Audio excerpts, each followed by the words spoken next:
ఒక్క విషయం మాత్రం మర్చిపోకండి. మీరు చేసే ప్రతి పని ఈ సృష్టిలో గమనించబడుతుంది. గమనించబడడమే కాదు, వెంటనే మీ ఖాతాలో రికార్డ్ అవుతుంది.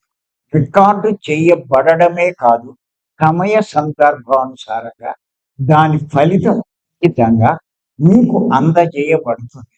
అంటే అనుభవించవలసి వస్తుంది.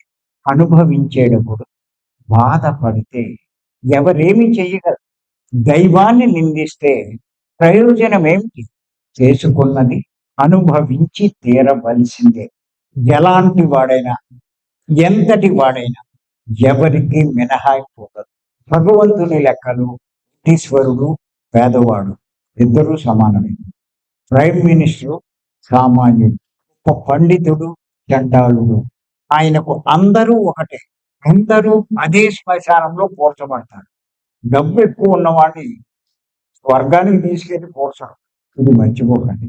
విచిత్రం ఏంటంటే ఇలాంటి పరిస్థితులు ఎందుకు వస్తాయి అంటే మంచి చేయడం కష్టం, అనుభవించడం తేలిక. ఇదంతా ఎందుకు జరుగుతుంది? బుద్ధి సరిగ్గా పని చేయకపోవడమే. బుద్ధి తప్పుడు సలహాలు ఇవ్వడమే దానికి ముఖ్య కారణం. శ్వాస మీద ధ్యాస ధ్యానం సరిగ్గా చెయ్యకపోవడం, గురువులు చెప్పినటువంటి నియమాలు పాటించకపోవడమే. చేత ముందు మీ బుద్ధిని సరి చేసుకోండి. మీ జీవితం గొప్పగా మారిపోతుంది. జీవితం నాశనం అయ్యినా మీ బుద్ధే కారణం. బుద్ధి అనకడ బ్రాకెట్లో మనసు అని కూడా పెట్టుకుని పర్వాలేదు. మీ జీవితం వైభవంగా మారిన దానికి మీ బుద్ధే కారణం. అందుచేత తీవ్ర ధ్యాన సాధన చేయండి. ముందు మీ సమయాన్ని, మీకున్న సమయాన్ని ధ్యాన సాధనకి కేటాయించుకోండి. కొంచెం కష్టపడండి. కష్టపడితేనే జీవితంలో మంచి ఫలితాలు వస్తాయి.